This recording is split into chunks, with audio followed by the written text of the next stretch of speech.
The Wonder Years, sometimes dramatic, sometimes hilarious, always able to strike just the right emotional chord. TVography, our look at classic television shows and the stars that made them great. Tonight, The Wonder Years, which took its audience on a magical tour of suburban life in the late 1960s. The writing and first-person narrative enabled us to see the world through the eyes of Kevin Arnold, who was coming of age in an age of turbulence. He was an ordinary kid, but there was nothing ordinary about The Wonder Years. Honey, are you okay? It's a tough time in life when you're struggling for manhood and your mother still outweighs you by 50 pounds. It evoked an era and a period in everyone's life. Young man! It was about his little piece of turf, you know, his claim in the world rather than the world around him. It brought back happy memories and a longing for a simpler time. Butthead. To work? It was a period piece, but yet it didn't seem like it had been that far away. Hot dogs or hamburgers for dinner? For me, it was capturing my youth. Throughout its award-winning run, The Wonder Years built a big following out of life's small moments. All the comedy had to be really subtle and really about the characters. Hi, hon. How's work? Work's work. So many times people on the street would say, gosh, you know, it feels like my childhood. I think that's when it started to hit me. Wow, this is really telling these people's stories. Right.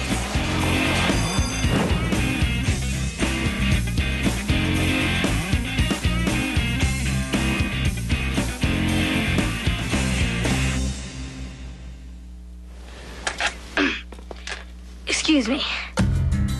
The show that would take millions of viewers down memory lane began life in 1987 as the brainchild of husband and wife producing team Neil Marlins and Carol Black. The pair were veterans of ABC's hit Growing Pains, and with that series and other sitcoms like The Cosby Show and Family Ties dominating the ratings, Marlins and Black decided to write a family-friendly comedy of their own. But unlike its predecessors, The Wonder Years was set in the late 1960s, a turbulent period in politics and culture that would serve as a backdrop to the everyday life of Kevin Arnold, an average 11-year-old boy growing up in the suburbs. The script was also different in its innovative use of a running voiceover commentary from the perspective of the adult Kevin. Kevin Arnold was a great universal, that's me, that's the guy who's goes one step forward and one step back. I mean, life just doesn't always work out. What they created was this world which, on one hand, was so silly and insignificant, a seventh grader's junior high school experience. I mean, it sounds so trivial. And yet, by adding the overlay of the older Kevin Arnold looking back at this, everything which continues to be so funny also has a sharp hang to it. Although the other networks passed on the script, executives at ABC were intrigued and saw how the show might appeal to the huge baby boomer audience, many of whom had come of age in the 60s. The network was lagging behind in the ratings race and was willing to take risks to get back on top. I think that there was still, for a lot of the executives in 1980, there was still a sense that if they personally felt that the show was strong, that counted for something. ABC gave the go-ahead for a pilot episode. Production company New World Entertainment funded the enterprise, and Marlins and Black began auditioning talent. Finding the right child actor to play the lead character of Kevin Arnold was the key to the show's success or failure. The search was soon over. Nearly every casting director in town recommended an 11-year-old from Chicago named Fred Savage, who had appeared in the movies The Princess Bride and Vice Versa. The producers quickly offered Fred the job. He accepted after clearing it with his parents, Joanne and Lou, who wanted to make sure their son's career didn't ruin his life. I think my parents more than I, because I was still, I was like 11 or 12, I was young. But I think they had a sense of what that could mean. If a series gets picked up and is successful, that means we're in LA, you know, for potentially years, you know? So I think that the script was so fantastic that I said, I think this is worth it. Well, the jockstrap sir, is a particular type of strap that's constructed of a strap-type material which is utilized exclusively for the purposes of jacks.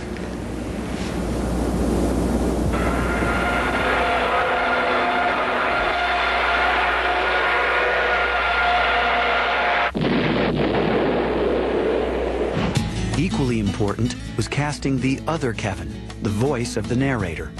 Actor Daniel Stern, who had come to fame in the movie Diner, was happy to audition for the part. I went in and did a sort of an anonymous reading of the script. I was contestant number 6 or something like that, because they didn't want to, I think they didn't want to have the baggage of who the person was. They just wanted it to be straight voice, and I got the job. To play Norma Arnold, Kevin's traditional homemaker mom, the show's creators hired Allie Mills. Not only was I not married, but I'd never played a mother. When I read the script, I thought, why is she thinking of me? This is ridiculous. I'd played sort of tough, you know, cuspy, edgy, sarcastic people. When your father gets back, try not to make him crazy. For the character of Kevin's father, grouchy Jack Arnold, the network was hoping to land a famous name. But Marlins and Black lobbied hard for Dan Lauria, a little-known theater actor they had worked with on Growing Pains. When I went in to audition for the networks, I almost blew it again. I had a very good audition, and out of the dark, one of the executives said, "You realize this is a great role?" And I yelled back, said, "No, Richard III's a great role. This is a pretty good role. So it'll be a lot of fun." Neil said he could have killed me when I said that. For the rest of the main characters, Kevin's friends and siblings, Black and Marlins picked kids based more on real-life traits than professional experience. Olivia Dabo, a British teen with a bohemian upbringing, was cast as Kevin's hippie big sister, Karen. I was a teenager myself, so I was drawing off of just that kind of like innate rebellion that was kind of existing within me at the time. I'm gonna get some birth control pills. I thought you should know. Hear what I just heard. The producers selected newcomer Danica McKellar to play Winnie Cooper, the love of Kevin's life. I'll never forget it because Fred was sitting there and I didn't know who he was, but I just thought he was adorable. It's like, oh, who's that? I wonder if that's the guy, you know. I mean, I was 12 and he was 12 and I thought he was cute. Come on, Kevin, stop gabbing with your girlfriend. She's not my girlfriend. For the part of Kevin's brash and bullying older brother Wayne, Black and Marlins chose young Hollywood veteran Jason Hervey. He's just really sweet, and he's also completely his character. You won't mind me saying this. I mean, I love him because he's always a butthead. Uh-oh. Think girlfriend's mad at you? Maybe better go give her a big French kiss. Shut up, Wayne. In order to land the role of Paul, Kevin's nerdy best friend, Josh Saviano demonstrated a very special ability. They asked me in particular if I could wheeze, because the character called for an asthmatic, allergic wheezer. And I couldn't wheeze at all. And I said, well, what if I sneeze? And they said, yeah, that would work. And I did it, and I remember Neil looked at me and he goes, that's it. With the cast in place, the Wonder Years pilot went into production. Like about half the schools in the country that year, my school was being renamed Robert F. Kennedy Junior High. As we approached those doors for the first time, we felt we were approaching the portals of manhood. To give the show a sense of intimacy, Black and Marlins opted against the common practice of filming in front of a live studio audience. Instead, they shot with a single camera on location in suburban Los Angeles. Where do you want to sit? Anywhere. Let's just sit here. A suburban junior high school cafeteria is like a microcosm of the world. In effect, in junior high school, who you are is defined less by who you are than by who's the person sitting next to you. A sobering thought. The initial episode followed Kevin Arnold's traumatic first days in junior high and his growing infatuation with the girl next door.